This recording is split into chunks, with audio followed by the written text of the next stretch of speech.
Shalom semuanya, ingin berbagi dari Amsal 4 ayat 20 sampai 22 yang mengatakan, "Hai anakku, perhatikanlah perkataanku, arahkanlah telingamu kepada ucapanku. Janganlah semuanya itu menjauh dari matamu, simpanlah itu di lubuk hatimu, karena itulah yang menjadi kehidupan bagi mereka yang mendapatkannya dan kesembuhan bagi seluruh tubuh mereka." Pada pembacaan dari Amsal 4 ayat 20 sampai 22 tadi, kita temukan dari hati ke hati, saudara. Di mana dikatakan di sana bahwa, "Hai anakku, perhatikanlah perkataanku." Ternyata kita harus menaruh perkataan Tuhan di hati kita.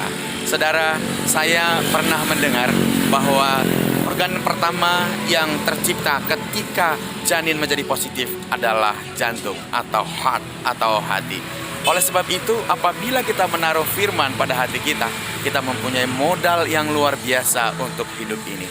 Kemudian setelah itu, bahwa indera yang diciptakan Tuhan dan yang paling terakhir nanti akan berhenti ketika orang meninggal dunia adalah telinga atau pendengaran. Dan ternyata kita harus fokus pada mendengar firman Tuhan. Kenapa saudara? Pada awal kejadian bumi, di dalam Kejadian 1 dikatakan, "Berfirmanlah Allah, berfirmanlah Allah, berfirmanlah Allah. Maka semua jadi, matahari jadi, siang dan malam dipisahkan, darat dan laut dipisahkan, air yang di atas cakrawala, kemudian di bawah bumi dan di atas permukaan bumi, itu dipisahkan sedemikian.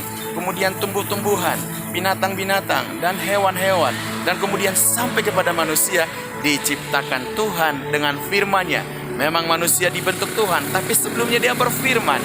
Artinya apa saudara? Luar biasa firman Tuhan apabila kita taruh di hati dan kita arahkan kepada ucapan firman Tuhan. Kemudian dikatakan mata itu diciptakan untuk apa? Dapat melihat dan memandang kepada firman. Janganlah semuanya itu jauh dari matamu. Berarti kita harus mendekatkan diri memandang kepada firman. Dan kemudian saudara dikatakan, simpanlah itu di lubuk hatimu. Ini adalah bicara akal budi, yaitu relung-relung hati kita yang paling mendalam. Itu sebabnya dari hati ke hati, dari pikiran kepada pikiran yang mendalam, sampai itu terbenam sedemikian, dan pada waktunya dia akan muncul sendiri untuk mendukung kita di dalam kehidupan. Saudara, bagaimana caranya untuk menyimpan firman? Saya mempunyai pengalaman saudara di dalam merenungkan firman dan menghafal firman Tuhan. Ada kata kunci, yaitu repetition, pengulangan. Contohnya saudara, di dalam Mazmur 1 ayat 1-3 dikatakan, "Berbahagialah orang yang tidak berjalan menurut nasihat orang fasik, yang tidak berdiri di jalan orang berdosa, dan yang tidak duduk dalam kumpulan pencemooh, tetapi yang kesukaannya ialah Taurat Tuhan, dan yang merenungkan Taurat itu siang dan malam. Ia seperti pohon yang ditanam di tepi aliran air. Ia menghasilkan buahnya pada musimnya, dan yang tidak layu daunnya, apa saja yang diperbuatnya berhasil." Dan seterusnya saudara. Mengapa itu sampai bisa hafal? Karena ada repetition, pengulangan. Saya ulang sampai 10 kali misalnya. Berbahagialah orang, berbahagialah orang, berbahagialah orang yang tidak berjalan menurut nasihat orang fasik, yang tidak berjalan menurut nasihat orang fasik, yang tidak berjalan menurut nasihat orang fasik, dan seterusnya sampai ayat berikutnya saudara. Demikian repetition sampai bisa hafal dan ingat, ditaruh di dalam alam bawah sadar, di dalam lubuk hati kita, di hati yang paling dalam. Ingat, hasilnya nanti adalah disebutkan.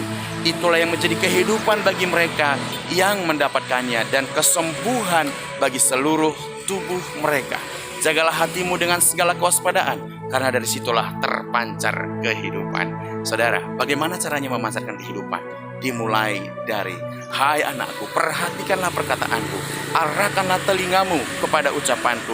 Janganlah semuanya itu menjauh dari matamu. Simpanlah itu di lubuk hatimu, karena itu akan menjadi kehidupan bagi mereka yang mendapatkannya dan kesembuhan bagi seluruh tubuh mereka." Di era corona ini, di era di mana kita akan tertantang oleh di era di mana kita akan ditantang oleh berbagai penyakit, berbagai persoalan dan tantangan, kita harus kuat oleh firman Tuhan yang kita dengar.